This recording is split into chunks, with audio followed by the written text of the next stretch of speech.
Hey, what's up? I'm Joel Madden, and this is Artist Friendly. On this episode, I'm talking with Italian singer, songwriter, the lead singer of the band Måneskin, and now solo artist with his new solo record coming soon, Damiano David. Let's go. I'm not smoking on gas, I'm smoking on piff, that's my kind. I don't want no bad times, I don't want to have bad. Let's talk about your music. Okay.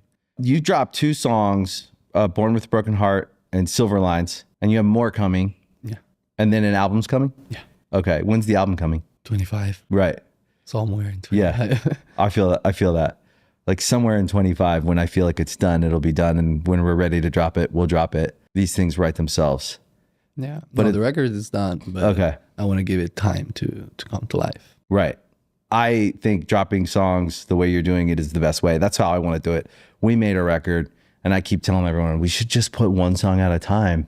Yeah. Get people reintroduced or whatever to us, and then we'll know when the record should come out. Yeah. That's good. It's Just organic. Get people excited. Like show that you have something coming Yeah. before you drop it. Yeah. How do you feel? I feel good. That's nice. It's a good experience. Once you make something and then you're holding it, it's like a relief to get it out. Mm-hmm. Yeah.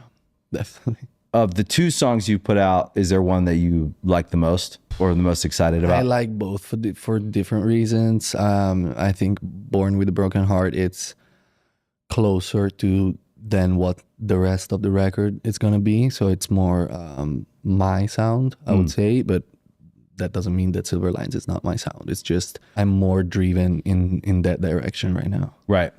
What do you feel like your sound is? It's always been very hard for me to define music, even with the band. I think it's pop. Yeah. But pop means everything. I would say it's like piano-driven pop, a little dramatic. Good songs. To me, that's pop. That's what I try to do. I think in rock, we can hide certain things. If we turn it up, we can hide up a bad chorus with guitar riffs or whatever. Like in rock, we can certainly get away with things that if you really stripped everything away and got a piano and sung a song, it might not translate always. But the good songs will translate. And that to me is pop. That's a good way to see it. Because we had a ton of pop songs. Us too. I would always say, like, if we can't play this on a piano, it's not a real song. I agree. I agree with that. You know, if you can't walk in and hear someone else playing it and know what song that is, then it's not a great song. Yeah, if it doesn't sound good in acoustic, Yeah. I agree. Definitely. And I was always chasing the songs more than the look, the sound. I was chasing like, Should always be like that. Yeah. I think also, the sound, it's a little an overrated concept. yeah, Because it's like, yes, makes you recognizable, but it's like also a cage on the long run. I think the sound means nothing. Because I like in the same way, I don't know, The Killers and Bruno Mars. In the same way. I couldn't say like one is better than the other. yeah, My sound means that I can only do one of the two things. No, I think that like variety and adaptability are 2 of the most important skills in an artist's bag. So it's like, let's do whatever the fuck we want and have fun with music. I think it's a big game, and yes, we have to take it seriously, but sometimes it's also good to, fun. not take yourself too seriously, not think of yourself as a messiah or the biggest singer ever, and just have fun with it. Yeah. It's just music. We're not saving anyone, but maybe we're saving somebody's life, but not like directly, We can fuck up. We can fuck up. It's not bad. Yeah, I agree with you 100%. But I think that your music gets big and then people maybe treat you that way sometimes. And it can make you uncomfortable sometimes because you're like, you don't want to insult them by saying like, you're wrong. Well, you're not wrong. I mean, it's great that you love my music and that you think I'm great. But at the end of the day, and I'm trying my best. I want to be great. But at the end of the day, I also don't think I'm the answer to your problems. I think if my song helped you get through a hard time in your life, that's the biggest achievement I can get. But if I don't get it, it's also something okay. I should feel guilty about. Yeah. It's just a song. Yeah. Like didn't do it.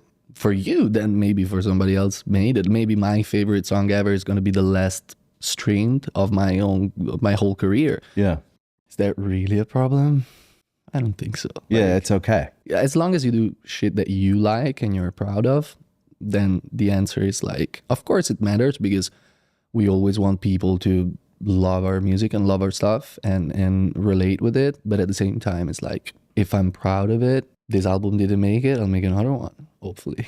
Yeah. You know? And you will. Yeah, as long as the label supports me. Yeah.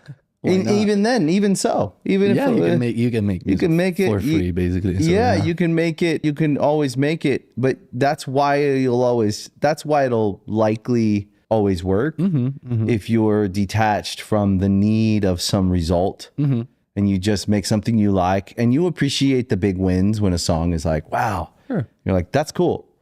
But then you likely have that one song that you love and you love to play live, and you love what that song means to you in a different way, and you can enjoy that even more sometimes than the big hit songs. But it all works together. If you don't have one, it's hard to have the other and really enjoy both. Yeah. Those of us that are fortunate enough to do this for a long time and to have different hits and things like that, we know what that means, and it's great. But there's nothing like standing on stage at 25 and feeling 25 and playing your music and being honest. That's why I think also we got to be honest with ourselves and know that this is our passion, and so we got to treat it as a passion, but it's also our job, and so we got to treat it as a job. So you got to always make music that you love, but you also have to be aware of, you have to be your own INR, you know, and be aware of like, okay, these 3 songs are the most likely to work, so this will make the set list. If I have this, the other 8 songs, I can do whatever the fuck I want. Yep. If I don't get that thing, I'm always going to have the pressure of, but when is the hit? But when is the hit? But when is the hit? So sometimes it's also about like being a little smart and knowing how to play the game. Yeah. You know? Yeah, it's awareness. Yeah. And I find sometimes with artists where I want to kind of shake them and go, no, you have to be aware that this is actually your job as well. And just what you said, you have to be aware. You got to make good decisions. You got to show up. And you got to show up. And you got to take it serious. Yeah. And be a professional enough to do the job, so that when you want to go do the rock star thing, which is fine, I don't judge it. I did it too, but you have to find the balance. It's not all about that. If you find the balance, you'll keep making the art, but you can do it for a long time if you are professional. And I think you can that's have smart. people support you. And, Yeah. And yes, and you can be free by doing it. Yeah. Because it's not fun when you have to fight for the smallest things. Yeah. So sometimes it's also about to be, okay, like I'll pick the hill to die on. Right. Like this thing is... Choose your battles. Is this as important, or I can give up like a little piece of it so everybody's satisfied, and then they're not gonna push me on this other thing, you know? It's, That to me says that's someone who's been working for a long time. I've been doing this for 10 years. Yeah. And someone who had enough time working at it without the big results and the big success to appreciate what they have and know what it took to get there. And also kind of has that gratitude to like continue to want to maintain what they work so hard to have. I think with the band, we went through every stage of fame. We went through like playing in the streets and playing restaurants without seeing, you know, the light at the end of the tunnel, and getting like super frustrated and having no money to do it and everything. Then we did the talent show, the overexposure, the, you know, all the distraction, everything but music. There's time for everything but not to write music. 2 extremes. The extremes. And then we got the extreme success and Eurovision and America, Fallon, talk shows, everything. And then, of course, organically, you can't be at that level forever. And so like a little of a downfall and trying to stabilize things instead of like keep pushing and trying to be smart. And then too much work. We gotta, you know, push back a little and chill out. And every time things were happening, I never wanted to let myself to just let things happen. Of course, you got to accept what's happening and what you can't control. But I always wanted to understand, like, okay, this happened because this, and that. This happened because, like, I want to know the reason. So when it's going to happen again, I'm not going to panic. I'm not going to freak out. I'm not going to be stressed. I know that it's just what happens, and it happens because of this and this and that. And if I want to avoid it, this is what I can control. Yeah. So I might do these things, and then I still don't know the outcome. But it's important to learn from the different phases of your career, because it's also, I think it's insane to think that once you had a #1 hit, you're going to stay there for the rest of your days. I think it's crazy also to want it. Yeah. So, you know, It can drive you mad. But you're saying something really, really I agree with, and I feel the same way. And it's really important for people and artists to hear. But anyone building a real living, breathing business, you go up, you go down, you go up, hopefully a little higher, you go down. And as long as your trajectory keeps doing that, not just the success of your business, but your life, the development of your whole life. Am I happier? Do I feel better? That comes through effort, put forth effort. There's a result. Measure the result. Try to make sense of it. Adjust the effort. also you got to evaluate like the result and the effort. Like, was the effort... Was it worth it?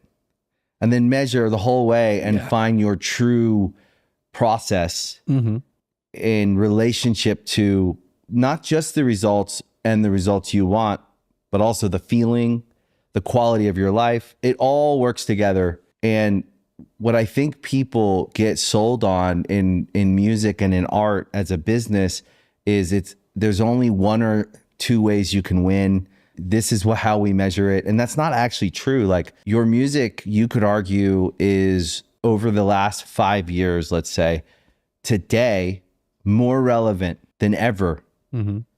Even if the song that was the first hit you ever had, wherever it landed on the chart, doesn't matter. It's about it living and breathing in the world over time, and people building relationships with it, with their life, with the moments of their life.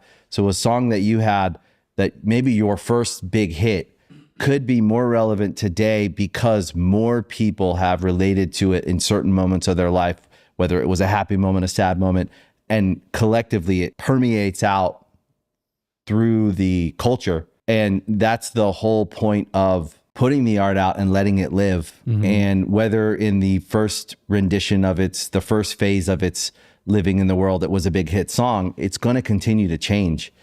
And over time, I'm seeing it with our band. We're doing shows, the biggest shows we've ever done, because the music has had 2 decades, 3 decades to live and breathe.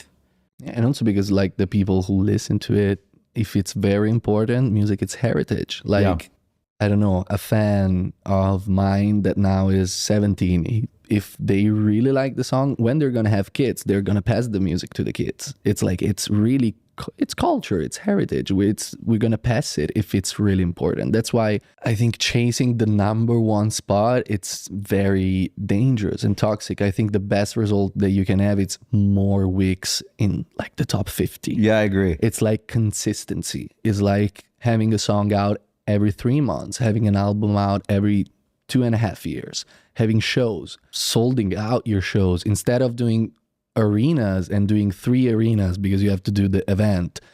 Do 20 clubs and sold it out. Make it special, make it real. Go in front of people. Do it. Do the job. Show up. That's what really matters, because that stays. I agree. And sitting with you, I get it even more now. As long as you express yourself, I'm good. And you show up, like you did today, just being yourself. I walked up on that scene and I was like, this motherfucker, look at him. That to me is it. Yeah. Show up. If you can't do that, if you overdo it and you can't sustain it, you can no longer show up as you. So you have to find that balance of like giving as much as you can, showing up, and knowing when to pull back, and then know when to make your solo record, because I got to express myself, and then know when to go back and do a record with the band, because people want to see us. And as long as everybody is expressing themselves and understanding the greater long-term legacy of our music is this, if you go out in the world and you being yourself, there are going to be new fans that come and go into your world and start to discover your world.